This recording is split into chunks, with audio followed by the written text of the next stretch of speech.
Hello students, आज हम लोग पढ़ेंगे क्लास 10th का बहुत ही इंटरेस्टिंग टॉपिक है substitution method, linear equation in two variables. Chapter 3 जो है उसमें सब्स्टिट्यूशन मेथड है। दो मेथड्स आपको पढ़ने हैं, कैसे सॉल्व करते हैं किसी लीनियर इक्वेशन को, सब्स्टिट्यूशन मेथड, एलिमिनेशन मेथड। तो आज हम सब्स्टिट्यूशन मेथड पढ़ेंगे। अब इसमें क्या है कि आपका जो पुरानी एनसीईआरटी थी 2022 तक, उसमें आपको ये एक्सरसाइज 3.3 में आता था। अभी जो नई एनसीईआरटी आई है इस बार 2023 में, उसमें ये डिट्टो सेम एक्सरसाइज है, एक्सरसाइज 3.2। तो अब चाहे 3.2 हो चाहे 3.3 हो, नाम इसका है सब्स्टिट्यूशन मेथड। ओके, तो उस बात से तो कोई फर्क नहीं पड़ता है, हमें ये सीखना है कि सब्स्टिट्यूशन मेथड क्या होता है। तो विदाउट वेस्टिंग टाइम में स्टार्ट करता हूँ। क्वेश्चन नंबर 1 का जो फर्स्ट पार्ट है, चलिए यहाँ से स्टार्ट करता हूँ कि क्वेश्चन नंबर 1 का जो फर्स्ट पार्ट है उसमें आपको सॉल्व करना है। Solve the following pair of linear equations by the substitution method. The first question is x plus Y is equals to 14 and the second equation is x minus Y equals to 4। There are दो equation दी हुई हैं। इसको हम लोग first equation ले लेते हैं, इसको हम सेकंड इक्वेशन ले लेते हैं। अभी करना क्या है कि फर्स्ट इक्वेशन में से हमें x की वैल्यू फाइंड करनी है या y की वैल्यू फाइंड करनी है, ये आपके ऊपर होता है। मान लीजिए कि मैं यहाँ से क्या करता हूँ कि यहाँ से मैं x की वैल्यू फाइंड कर लेता हूँ। फाइंड करने का मतलब कैसे, इस y को उधर ले जाऊँगा तो x हो जाएगा 14 माइनस 5, राइट। यहाँ से x निकालने के लिए हम y भी ऐसे फाइंड आउट कर सकते थे, हम लिख सकते थे 14 माइनस एक्स। अब इस x की जो वैल्यू है इसको मुझे सेकंड इक्वेशन में यहाँ पर पुट कर देना है। तो यहाँ पर अगर मैं पुट करूँगा तो क्या आएगा, 14 minus 5 is equals to 4। It means 14 minus 2y is equals to 4। अब इसको मुझे सॉल्व कर लेना है। तो इस 14 को मैं उस साइड ले जाता हूँ, क्योंकि वेरिएबल्स हम लोग एक तरफ रखते हैं और जो कॉन्स्टेंट हैं उनको हम एक तरफ ले आते हैं। तो ये इधर आ गया। अब यहाँ से minus 2y is equals to हो जाएगा -10। माइनस से माइनस कैंसिल आउट हो जाएगा। तो जो y की वैल्यू आ रही है वो आ रही है 10/2 यानी कि 5। तो इस तरीके से हम लोग y की वैल्यू फाइंड आउट कर पाते हैं। फिर इस y की वैल्यू को चाहे तो आप इस इक्वेशन में रख दीजिए, चाहे इसमें रख दीजिए, आपकी मर्जी है। तो फर्स्ट इक्वेशन में मैं पुट कर देता हूँ x प्लस वाई 14 था, तो y की जगह मैं 5 रख देता हूँ। तो x plus Y is equals to 14। तो x आ जाएगा 14 माइनस 5 यानी कि 9। तो दो आंसर हमारे आगे, x आ गया है 9 और y इज इक्वल्स टू 5। यही हमारा आंसर हो जाएगा। इसी को बोलते हैं हम सब्स्टिट्यूशन मेथड। हमने क्या किया, x की वैल्यू निकाल के सेकंड इक्वेशन में सब्स्टिट्यूट कर दी, पुट कर दी। आप y की भी वैल्यू यहाँ से निकाल सकते थे। जैसे कि हम सेकेंड वाला पार्ट ले लेते हैं। तो इसका सेकेंड पार्ट है, उसमें है s minus T is equals to 3 और है s upon 3 plus T upon 2 is equals to 6। ये फर्स्ट इक्वेशन है, ये सेकंड इक्वेशन है। तो आप यहाँ से s या t किसी को भी फाइंड आउट कर सकते हैं। तो मैं क्या कर रहा हूँ, पहले यहाँ से s की वैल्यू फाइंड आउट करता हूँ। तो s को फाइंड आउट करने के लिए मुझे इस t को इस साइड ले आना पड़ेगा। तो वो इधर ला के बताइए क्या हो जाएगा, 3 प्लस टी, है ना। अब इस s की वैल्यू को मुझे सेकेंड इक्वेशन में पुट कर देना है। तो फिर वो मैं कैसे पुट करूँगा, तो s की जगह I substitute 3 plus T divided by 3 plus T by 2 is equals to 6। अब इसको सॉल्व करने के लिए हमें एलसीएम लेना पड़ेगा। एलसीएम आएगा 6, तो 2 से मल्टीप्लाई हो जाएगा 3 प्लस टी की plus 3t is equals to 6। तो यहाँ से क्रॉस मल्टीप्लाई कर देते हैं, अंदर मल्टीप्लाई करते हैं 6 plus 2t plus 3t is equals to 36। Okay, तो यहाँ से आया हमारा 6 plus 5t is equals to 36। अब t निकालने के लिए क्या करना पड़ेगा, इस 6 को हमें यहाँ पे शिफ्ट करना पड़ेगा।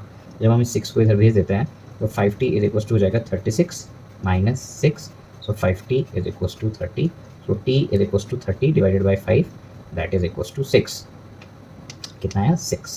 तो यहाँ से t की वैल्यू निकल गई है और इस t की वैल्यू को आप फर्स्ट इक्वेशन में या सेकंड में, फर्स्ट इजी है तो क्यों ना हम फर्स्ट में ही डालें। तो यहाँ पे पुट करने से s निकल के आया 9।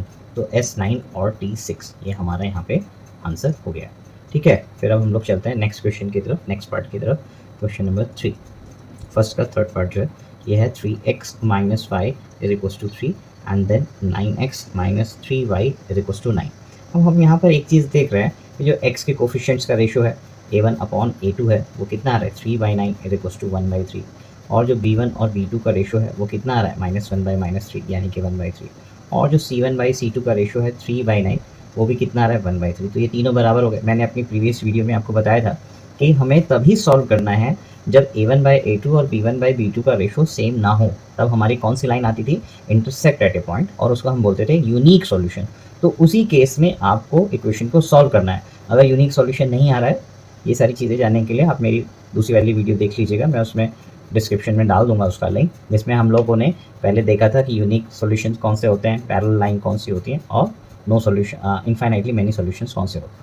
तो ये वाला क्वेश्चन उस तरफ से आ गया है। तो इसमें अगर हम ये देख रहे हैं कि a1/a2 is equals to b1/b2 is equals to c1/c2, ये तीनों चीज़ें बराबर आ रही हैं। और जब ये तीनों चीज़ें बराबर होती थी तो हम क्या लिख देते थे, इनफाइनाइटली मैनी सॉल्यूशन। और फिर हमने इस क्वेश्चन को आगे नहीं करना है, इस क्वेश्चन को हम यहीं पर छोड़ सकते हैं। इसमें हमें x की और y की वैल्यू नहीं निकालनी है। ठीक है, फिर नेक्स्ट पार्ट की तरफ हम चलते हैं। क्वेश्चन नंबर 1 का फोर्थ पार्ट। हाँ, इस पार्ट को जब भी डेसिमल्स में कुछ बच्चे देखते हैं जिनको डेसिमल्स में सॉल्व करने में प्रॉब्लम आती है, तो उसको देख के बोलते हैं अरे बाप रे, इसमें तो इतने सारे डेसिमल्स हैं, इसको कैसे सॉल्व करेंगे। तो let me first note down the question. The first equation is 0.2x plus 0.3y equals to 1.3 and the second equation is 0.4x plus 0.55 and that is equals to 2.3. So what we can do to remove the decimal, हमें घबराना नहीं, हमें इस पूरी equation को 10 से और इसको भी 10 से मल्टीप्लाई कर देना है। जब हम इसको 10 से मल्टीप्लाई करेंगे तो हमारे पास आ जाएगा 2x, इसको मल्टीप्लाई करेंगे तो आ जाएगा 3y और इसको भी मल्टीप्लाई करेंगे तो 13। तो ये हमारी फर्स्ट इक्वेशन होगी ना ईजी। और जब सेकंड इक्वेशन को हम 10 से मल्टीप्लाई करेंगे तो वहाँ से 4x plus 55 इक्वल्स टू 23 आ जाएगा। ये हमारी सेकंड इक्वेशन हो जाएगी। तो अब फर्स्ट इक्वेशन से हम x की वैल्यू फाइंड आउट करते हैं और सेकंड में डाल देते हैं। अब सभी क्वेश्चन में हम x ही निकाल रहे हैं, तो चलिए इस बार क्या करते हैं, y की वैल्यू फाइंड आउट करते हैं। तो y की वैल्यू कैसे फाइंड आउट करेंगे, यहाँ से हम लोग ले लेते हैं, ये आ गया 2x plus 3y is equals to 13। तो पहले 2x को उधर ले जाएंगे, तो 3y is equals to 13 minus 2x और फिर y निकालने के लिए 13 माइनस 2x, क्योंकि यहाँ पे y का कोफिशिएंट 3 है तो उससे हम लोगों ने डिवाइड कर देना है। तो ये हमारी एक तरीके से थर्ड इक्वेशन आप कह सकते हैं। इसकी वैल्यू हमने कहाँ पुट कर देनी है, पहले मैंने बताया था कि यहाँ से x और y निकाल के सेकेंड इक्वेशन में आपको डाल देनी। तो सेकेंड इक्वेशन हमारी क्या है, 4x प्लस 5, y की जगह हमने लिख देना है 13 minus 2x divided by 3 and that is equals to 23। अब इसको सॉल्व कैसे करेंगे, तो इसको सॉल्व करने के लिए हम लोग क्या करते हैं, नेक्स्ट पेज पे ले लेते हैं। यहाँ पे हमारे पास है 4x प्लस 5, तो हम लिखेंगे 4x प्लस 5 और फिर ब्रैकेट के अंदर है 13 माइनस 2x डिवाइडेड बाई 3। यहाँ पे लिख लेते हैं 13 माइनस 2x डिवाइडेड बाई 3 और फिर इक्वल्स टू 23। तो फिर कैसे सॉल्व करेंगे, 5 से अंदर मल्टीप्लाई कर लेते हैं, हो जाएगा 4x, 13 5 65 minus 10x divided by 3 is equals to 23। तो यहाँ से अब हमें एलसीएम लेना पड़ेगा, एलसीएम आ जाएगा 3। तो 3 से 4 को मल्टीप्लाई करेंगे तो हो जाएगा 12x plus 65 minus 10x equals to 23। तो 12x में से जब हमारा ये 10x आएगा तो 2x प्लस 65 और फिर हमने इस 3 को इधर क्रॉस मल्टीप्लाई कर देना है, तो 3 3 या 9, 3 2 या 6। तो 2x इज इक्वल्स टू हो जाएगा 69 माइनस 65। तो 2x इज इक्वल्स टू हमारा आ रहा है यहाँ पे 4, तो x is equals to 4/2 that is equals to 2।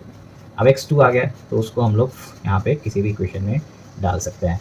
तो इस वाले में डाल देता हूँ, 2x plus 3y equals to 13 में ले लेता हूँ, 2x plus 3y is equals to 13। इसमें x की जगह पर मैं 2 पुट कर देता हूँ, हो जाएगा 4 plus 3y is equals to 13।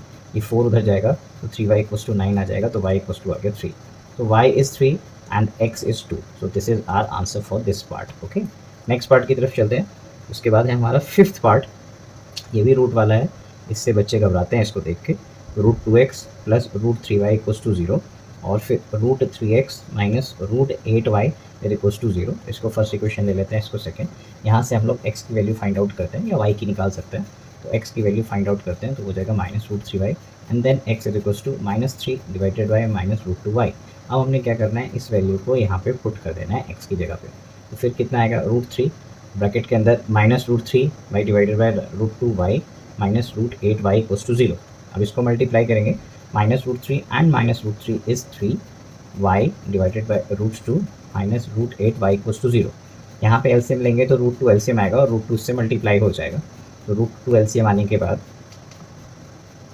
हमारा यहाँ पे बच गया माइनस 3y और रूट 8 और रूट 2 रूट 16 होता है और रूट 16 को हम 4 लिख सकते हैं इक्वल्स टू 0। इसको क्रॉस मल्टीप्लाई करेंगे तो 0 से ये मल्टीप्लाई होने के बाद 0 ही हो जाएगा। तो हमारे पास बच गया माइनस 7y इक्वल्स टू 0 और माइनस 7 जब 0 अपॉन माइनस 7 आएगा तो उससे y आ जाएगा 0।